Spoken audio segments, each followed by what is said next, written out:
Messieurs, mesdames, bienvenue sur cette tranche d'actualité du 8 septembre 2025 sur Zonar Télévision.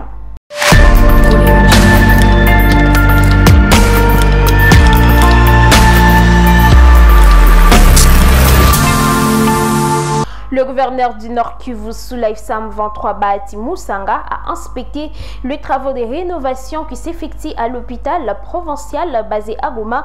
Ce 8 septembre 2025, l'autorité provinciale a dans un premier temps palpé du doigt la réalité au sein de cette structure sanitaire, question de s'imprégner des défis auxquels sont confrontés cet hôpital. Le gouverneur a également évalué les travaux de rénovation, les ailes des différents bâtiments dans le bloc opératoire, les unités de soins intensifs, la pharmacie et les urgences. Hospitali generali ndio hospitali yetu kuu ya jimbo yetu. Nilipita hapa kwani nione hii majengo yenye wako na jenga. Naona kama wako na jenga mzuri, kama kuko konsei ya kuwapatia na kama kuko msaada yenye wanaomba gouvernement provincial wala chama tuifanye jenye linipitisha hapa. À Ouvira, dans le sud Kivu, une marche pacifique a été organisée ce lundi 8 septembre 2025 pour exiger le départ du général Olivier Gassita. Initiée par des organisations de la société civile et des mouvements citoyens, la manifestation a rassemblé des centaines de personnes. Le manifestant accuse le général Gassita d'avoir cédé des localités à la FSAM 23 et réclame son remplacement par un officier jugé plus compétent. Des mémorandums ont été remis au maire intérimaire d'Ouvira qui a salué le caractère pacifique de la mobilisation tout en appelant au calme. Des tensions ont cependant surgi après la remise de mémos lorsque des tirs des sommations ont été effectués par des militaires pour disperser la foule. Aucune information précise n'a été communiquée sur l'éventuelle victime. La société civile promet de maintenir la pression jusqu'à satisfaction de ses revendications. Le 7e sommet extraordinaire de la communauté économique des États de l'Afrique centrale, tenu le 7 septembre 2025 à Sipopo, Guinée équatoriale, a désigné l'ambassadeur burundais Ezekiel Nibigira à la tête de la commission de l'organisation pour un mandat de 5 ans. La nomination validée à l'unanimité par le chef d'État marque la fin du mandat des Cap-Verdiens Gilberto Verissimo. La cérémonie d'ouverture présidée par Obia Mangouema a réuni 5 chefs d'État dont Félix-Antoine Tshisekedi de la République démocratique du Congo et Évariste Ndayishimiye. Le sommet a également abordé la crise sécuritaire dans l'est de la République démocratique du Congo, appelant ainsi à l'application urgente de la solution 2773 du Conseil de sécurité de l'ONU et saluant les efforts diplomatiques en cours pour la paix régionale. Le 6 septembre 2025, la Fondation Thabo Mbeki a clôturé ce samedi son 2e dialogue annuel sur la paix et la sécurité dans un contexte marqué par les tensions persistantes en République démocratique du Congo. Malgré l'absence remarquée du gouvernement congolais, les travaux ont abouti à des recommandations fortes en faveur d'un nouveau pacte républicain et d'une médiation africaine inclusive. 2 panels thématiques ont structuré les échanges avec un accent particulier sur la crise congolaise.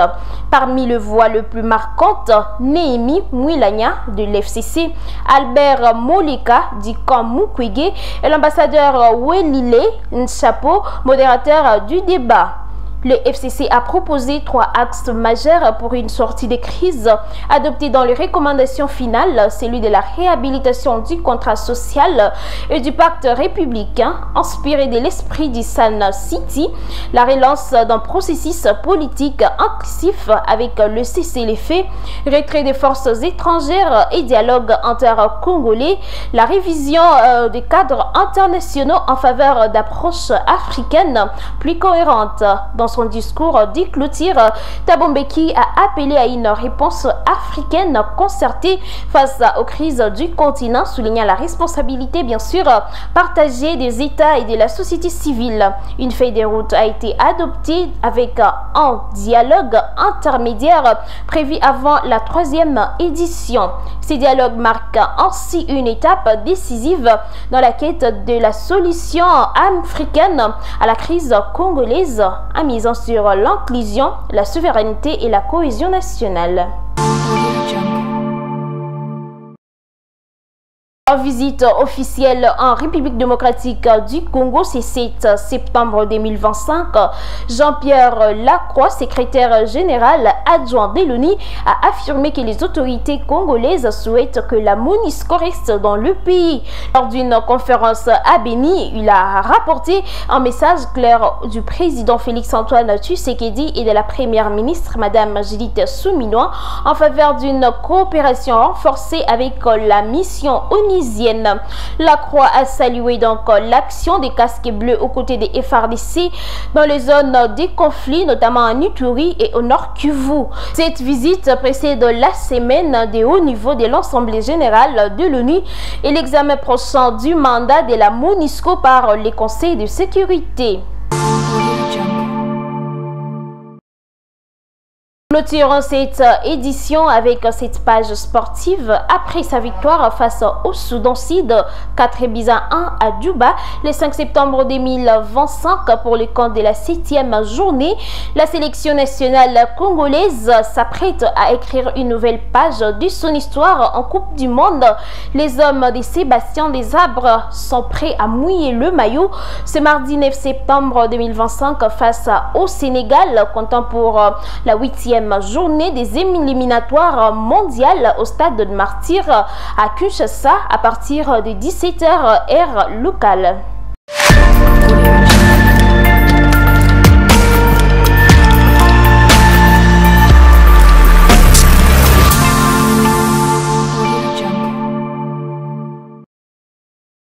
Et c'est par là que nous mettons fin à cette édition du 8 septembre 2025.